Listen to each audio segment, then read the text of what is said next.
बिस्मिल्लाहिर्रहमानिर्रहीम, अस्सलाम वालेकुम रहमतुल्लाहि वबरकातुहू। मदीना शरीफ मस्जिद नबी के बाहर से हाजिर हैं।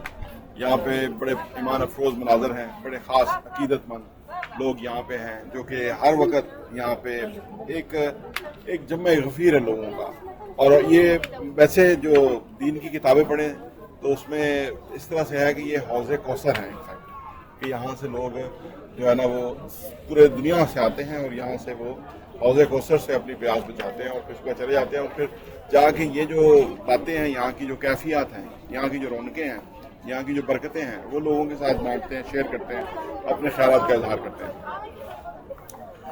हर मुसलमान की ख्वाहिश है कि वो यहाँ आए, ज़िंदगी में कभी ना कभी आए। कईयों की पूरी होती है, कईयों की नहीं होती। मेरे बुजुर्ग खुद अल्लाह ताला की रहमत करे वो चले गए दुनिया से, यहाँ आ नहीं सके। तो ये बड़े करम के हैं फैसले, ये बड़े करम की बात है। दुआएं हर के लिए यहाँ से हम कर रहे हैं, वालिदैन के लिए, दोस्त अहबाब के लिए, रिश्तेदारों के लिए, अपने लिए, बच्चों के लिए, वालिदैन की मग़फ़िरत के लिए। तो अगर जब दुआओं में यहाँ एक कैफियत ऐसी आती है कि इंसान के आंसू ही बंद नहीं होते जब वो दुआएं मांग रहा होता है, क्योंकि सुनने वाला अल्लाह की ज़ात जो है वो नबी पाक सल्लल्लाहु अलैहि वसल्लम के यहाँ से तो और भी ख़ास अकीदत वाली जगह है। तो यहाँ पे दोनों चीज़ें जो है ना, अल्लाह और रसूल का जो एक वो कहते हैं ना कि अल्लाह को ढूंढेंगे तो रसूल सल्लल्लाहु अलैहि वसल्लम मिलेंगे, और रसूल सल्लल्लाहु अलैहि वसल्लम को पाएंगे तो अल्लाह जो है ना आपको मिलेंगे। तो ये ऐसी कैफियत है कि जो यहाँ पे है।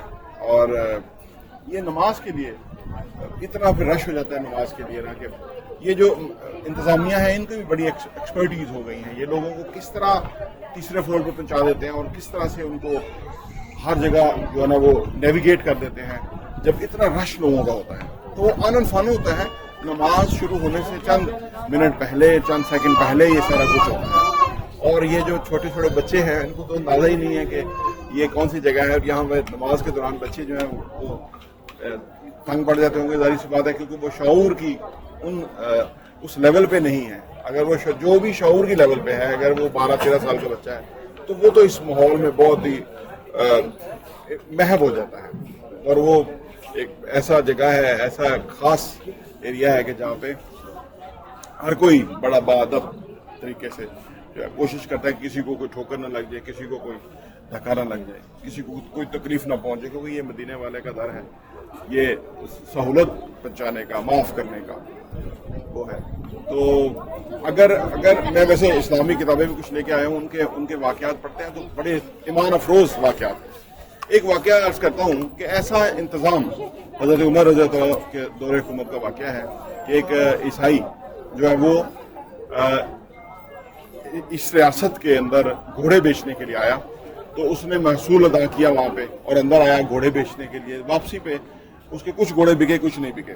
जब वापस गया तो वो सरहद के ऊपर इस्लामी रियासत की जो हज़रत उमर रज़ी अल्लाह अन्हु की निगरानी जो रियासत थी, उसके जो वहाँ पे जो लोग खड़े थे कारिंदे, उन्होंने कहा कि जी दोबारा आपको टैक्स देना पड़ेगा इन घोड़ों के ऊपर। उसने कहा कि मैंने जाते हुए भी टैक्स दिया, आते हुए भी टैक्स दिया।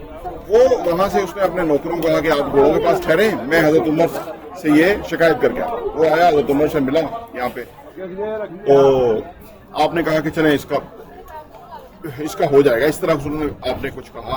उसने समझा शायद उन्होंने को मेरी बात को अहमियत नहीं दी। वापस गया और जाके उसने उधर जो काउंटर पे अपना टैक्स पे करने के लिए उसने उनसे बात की कि मैं टैक्स पे कर देता हूँ। तो उन्होंने कहा जी आपका टैक्स नहीं है। अब उन्होंने कहा जी टैक्स नहीं है। उन्होंने कहा नहीं, आपका टैक्स माफ है। अब वो ईसाई था ताजर, वो इतना मुतासर हुआ कि इतनी तेजी से मैं गया हूँ और इतनी तेजी से वापस आया अपने माल के पास, और ये फैसला इधर हो भी गया और यहाँ पे इतना भी पहुंच गया, तो वो इस्लाम कबूल कर गया।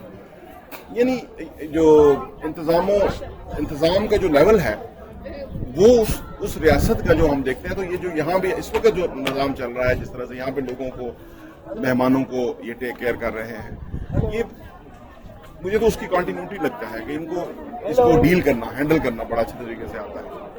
बहरहाल बड़ा लंबी बात हो सकती है। यहाँ पे इंतज़ार कर रहे हैं अपने बच्चों का, तो मैंने कहा आपसे बात करें। प्रॉपर्टी देखने का बहुत